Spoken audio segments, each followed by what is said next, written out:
오늘부터는요, 이제 예수님에 대해서, 예수님이 누구이신가, 예수님에 대한 이야기를 함께 나눠보려고 하는데요. 먼저 좀 본문을 좀 살펴보도록 하겠습니다. 오늘 우리가 함께 읽은 이 요한복음 1장의 이 전반부 18절까지는요, 신약의 창세기라고도 불리는 구절이에요. 왜 그러냐? 우리가 아는 것처럼 오늘 본문 읽은 것에도 첫 절에 뭐라고 시작하냐면 태초에 이렇게 시작을 하죠. 창세기 1장 1절도 태초에 이렇게 시작을 해요. 그렇게 이야기를 하는데 요한복음에서 다루고자 하는 이 창조에 대한 메시지는 조금 다르기는 해요. 창세기에서는 하나님께서 세상을 만드시고 인간들을 창조하신 것에 거기에 중점을 두었다라고 한다면 이 요한복음이 중점을 두는 것은 세상을 창조한 분이 누구냐, 그분이 어떤 분이냐에 더 초점을 두고 있어요. 그것은 뭐냐면 오늘 본문에서는 말씀이라고 이야기를 해요. 말씀. 하나님의 창조에 있어서 이 말씀의 역할을 집중적으로 다루고 있어요. 그런데 이 말씀이라고 하는 단어를 이 요한은 인격화해서 표현해주고 있습니다.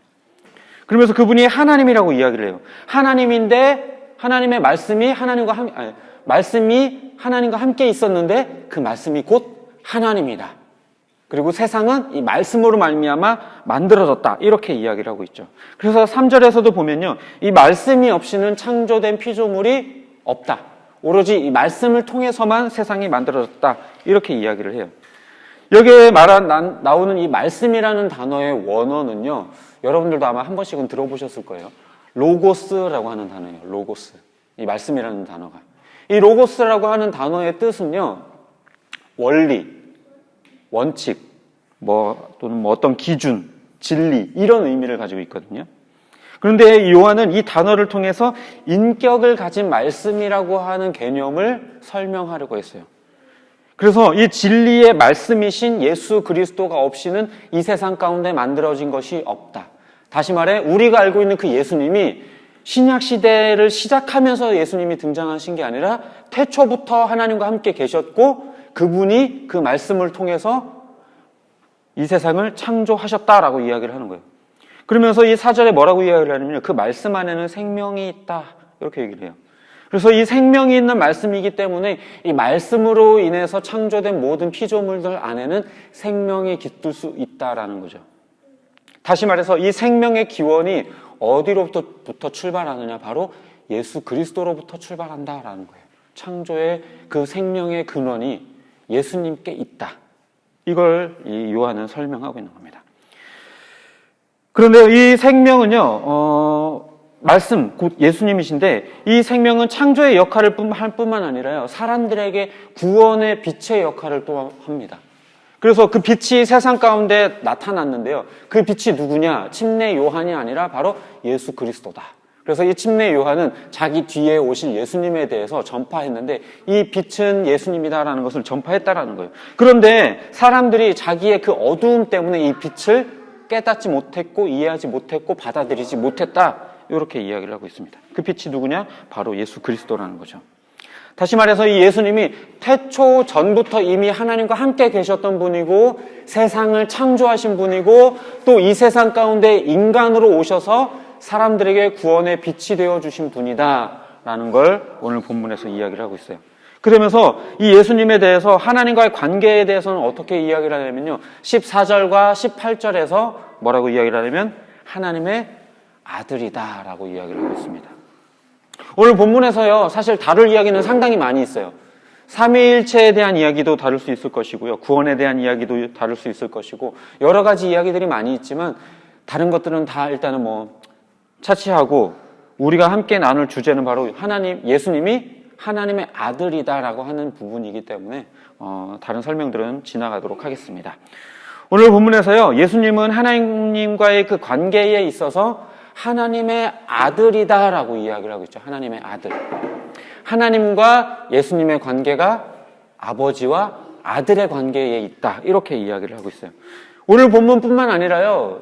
수많은 곳에서 곳곳에서 하나님과 예수님과의 관계를 아버지와 아들로 표현하고 있는 부분이 참 많이 있어요. 신약 성경뿐만 아니라 구약에서도 메시아에 대한 이야기를 다룰 때에도 그런 본문을 찾을 수 있습니다. 그렇다면 왜 하나님의 아들이라고 이야기를 할까요? 예수님을. 하나님이 진짜 낳았나요? 낳았을까요? 그럼 이런 생각을 할 수도 있을 거예요. 하나님이 자웅동체이신가? 남자도 됐다가 여자도 됐다가 해가지고 스스로 임신해가지고 예수님을 낳았나? 그것도 아니면 뭐지?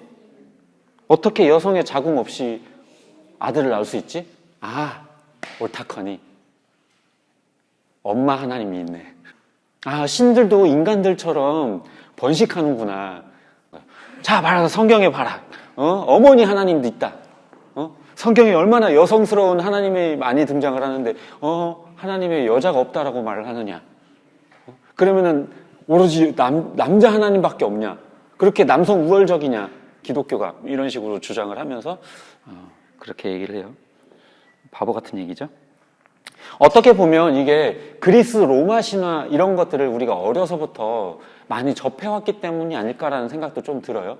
왜냐면 그런데 보면은 막 남자신도 있고 여자신도 있고 이 남자신이 인간하고 막 성관계를 맺어가지고 자녀를 낳기도 하고 그러잖아요. 그래서 그런 오해를 하나 봐요. 정말 근데요. 하지만요. 이거는 굉장히 정말 어리석고 바보 같은 생각이에요. 왜냐하면요. 먼저는 인간의 생물학적인 기준을 신이라고 하는 하나님께 들이댄다는 것 자체가 이미 어리석은 짓이에요.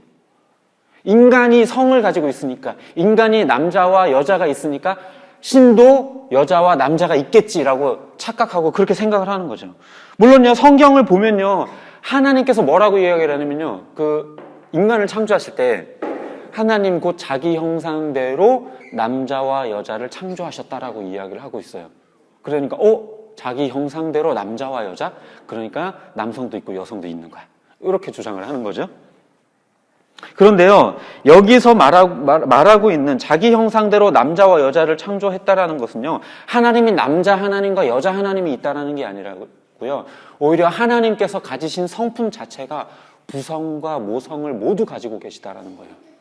그래서 성경을 보면요, 막 징계하시고 혼내시고 때리시는 하나님의 모습이 등장할 때가 있는가 하면 어머니처럼 막 품어주고 안아주고 이해하고 용서해주는 그런 어머니와 같은 그런 모습들도 등장을 하고 있어요. 이거는요, 하나님이 생물학적인 성을 가지고 있다는 말이 아니라 하나님이 원래 모든 것의 근원이시고 모든 성품을 가졌기 때문이에요. 그래서 그 성품 가운데에서 그 성품의 형상을 따라서 남자도 만들고 여자도 만든 거지, 하나님이 생물학적인 성을 두 가지를 가지고 있다는 말이 절대로 아닙니다. 그리고요, 또요, 하나님은요, 한 분이에요, 한 분. 다른 신이 존재하지 않는다는 거예요. 오직 하나님 한 분밖에 계시지 않아요. 그렇기 때문에 그분이 남성과 여성을 가지고 있다는 건 절대로 아닙니다. 그래서 생물학적으로 누군가와 혼인을 해서 자녀를 출산하고 번식하는 그런 분이 아니라는 얘기죠. 그래서 애초에 인간의 생물학적인 그 구분을 가지고 하나님을 생각하고 판단한다는 것 자체가 이미 잘못된 이야기인 겁니다. 그런 점에서 이 하나님의 아들이라고 하는 이 표현도요, 생물학적인 용어로 이해하면 안 돼요. 하나님이 아들을 낳듯이 순풍하고서 예수님을 낳은 것처럼 이해하면 안 돼요. 이거는요, 생물학적인 용어가 아니라 관계적인 용어예요. 관계적인 용어. 하나님과 예수님의 관계가 그렇다는 거지 실제로 그렇게 낳았다라는 표현이 아니에요. 오히려 하나님과 예수님과의 그 관계가 오히려 우리 인간들에게 투영되는 거지 우리들의 관계를 하나님께 투영시키면 안 되는 거예요. 이 아들이라는 표현, 그래서 삼위 하나님의 그 경륜적인 관계 안에서 하나님과 예수님은 아버지와 아들의 관계를 형성하고 있는 것이지 생물학적인 관계를 가지고 있다는 게 아니에요. 그리고 하나님의 아들이라고 하는 이 말은 그분이 신성을 가진 분이라는 것을 또한 증명하는 말이기도 해요. 인간의 아들이 아닌 하나님의 아들.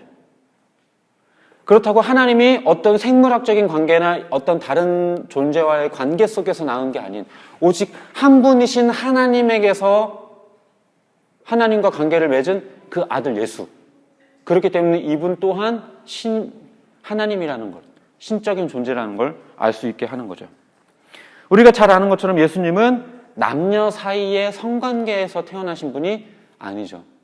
동정녀, 그러니까 남자와 가까이 하지 아니한 마리아라고 하는 이 여인의 몸을 빌어서 태어나셨는데 성령에 의해서 잉태되었다라고 이야기를 하죠. 남자와 여자와의 성관계를 통해서가 아니라 오직 성령에 의해서 아주 신비로운 방법에 의해서 그 여성의 자궁에 태아로 예수님께서 잉태되신 것입니다.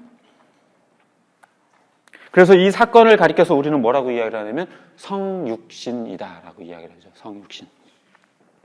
그런 점에서 오늘 본문은요, 성자 예수님의 위치를 아주 잘 설명하고 있어요. 예수님은요, 성자로서 성부 하나님의 유일한 독생자 아들이지만 성부에 의해서 만들어지거나 어떻게 탄생되어진 피조물이 아니라 성부와 동등한 하나님 그 자체예요.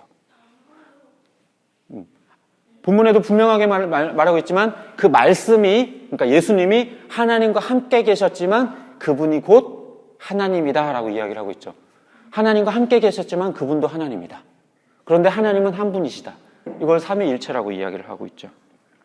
그래서 예수님은요, 태초부터 성부 하나님과 함께 계셨고 만물을 창조하신 분이에요.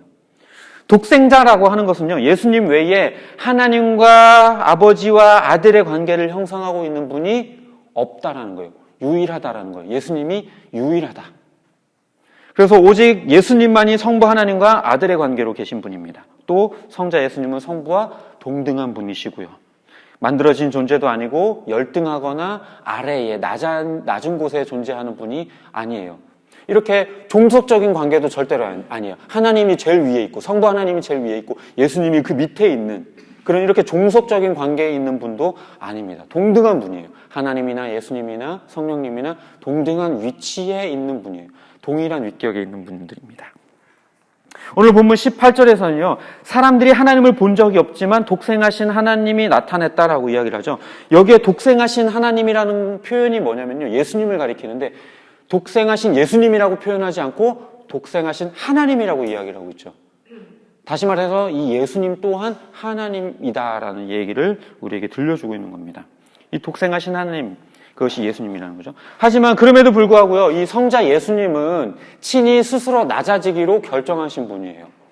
친히 인간이 되셔서 낮아지시고 성부 하나님에 의해 보내지고 성부 하나님의 말씀을 전하고 성부 하나님이 명령하신 그 사역을 감당하기로 결정하신 것이 바로 예수님입니다. 물론 그렇다고 해서 이 말이 예수님이 인간이 되시면서 하나님보다 낮은 존재가 됐다, 이런 말은 절대로 아니에요. 스스로 낮아지셔서 하나님의 뜻에 따르기로 결정하셨다라는 것이죠. 하나님과 동등한 분이지만 스스로 낮아지기로 결정하셨고 그분은 인간들에게 구원의 빛을 비추기로 결정하신 것입니다. 우리가요, 이 예수님에 대해서 바로 아는 것은 상당히 중요해요. 예수님이 어떤 분이신지 제대로 알아야 그 예수님의 그 십자가 사건이 우리에게 주는 의미, 그리고 그 사역의 의미들을 우리가 또한 제대로 이해할 수 있어요. 물론요, 뭐 예수님에 대해서 빠삭하게 제대로 알아야 구원받을 수 있어요, 이런 얘기는 절대로 아니에요. 하지만 우리가 그만큼 알아가면 알아갈수록 은혜의 깊이가 더 깊어지고 하나님에 대해서 깨달아가면 갈수록 우리가 하나님에 대해서 느끼는 그 은혜가 더욱더 풍성해지는 것입니다. 우리가 혹여 예수님을 그저 한낱 인간에 불과한 존재로 인식하게 된다면요, 이 예수님의 사역과 구원이라는 것은 아무런 의미가 없을 거예요.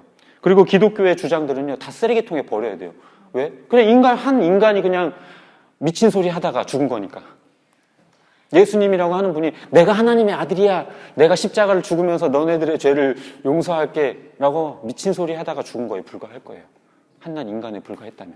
그러니까 우리가 하는 예수님에 대해서, 하나님에 대해서 우리가 바로 이해해야 예수님께서 하셨던 그 사역의 의미들이 우리에게 비로소 진짜 진정한 의미가 될 수 있는 것이죠.